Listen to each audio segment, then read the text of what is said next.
Graças e paz, meus irmãos, meus amigos.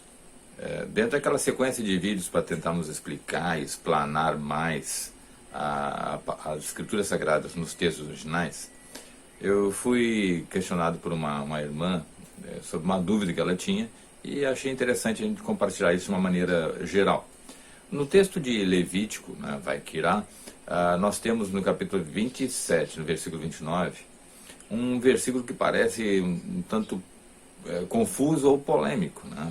Tanto é que ela teve dúvidas em relação a isso. Eu vou ler com os irmãos e depois a gente explana essa diferença.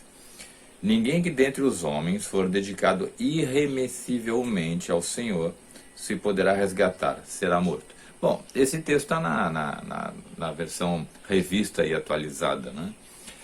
Quando a gente lê esse texto aqui, no versículo anterior, né, no entanto, nada do que alguém dedicar irremessivelmente ao Senhor, de tudo que seja, de tudo que tem, seja homem ou animal ou campo de sua herança, você poderá vender, nem resgatar. Toda coisa será consagrada, será santíssima ao Senhor, a Yahvé. Quando a gente vai para o versículo seguinte, que é o que gerou dúvida nela, ninguém que dentre os homens for dedicado irremessivelmente ao Senhor se poderá resgatar, será morto.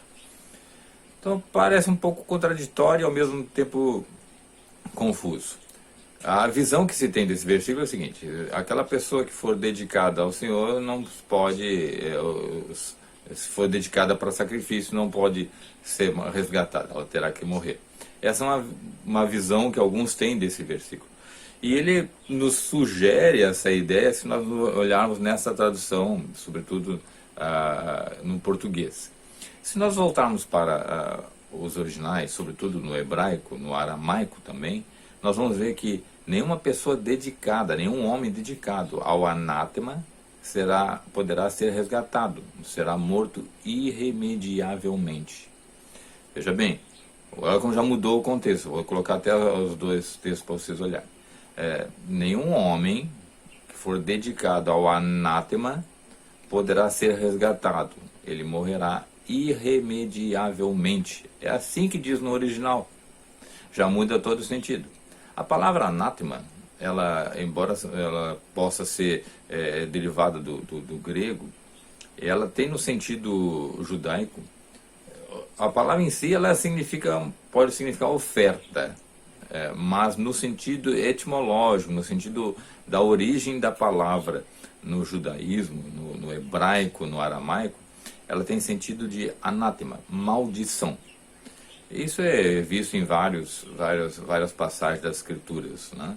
É comum aqueles que leem as Escrituras verificar essa palavra anátema.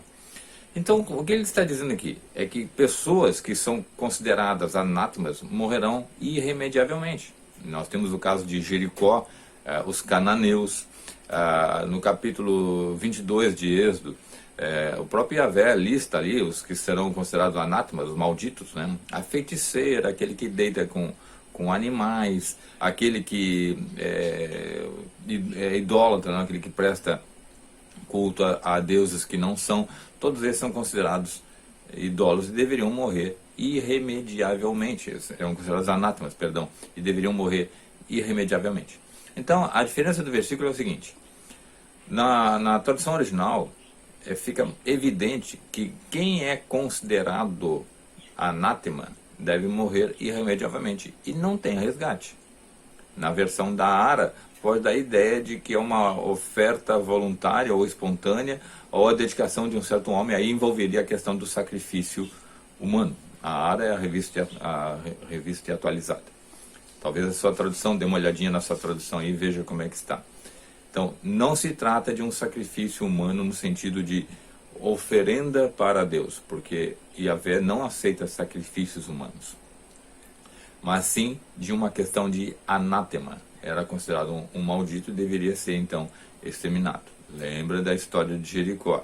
Jericó foi considerada uma cidade maldita e deveria ser, então, totalmente aniquilada e exterminada. Fica aí a dica.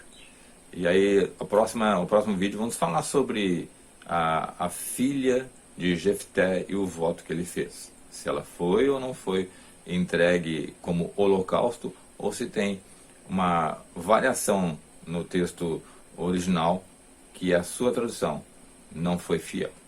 Até a próxima, então, a próxima dica. Que Yahvé os abençoe e dê a clareza verdadeira das Escrituras Sagradas, que é dele. Amém? Até a próxima.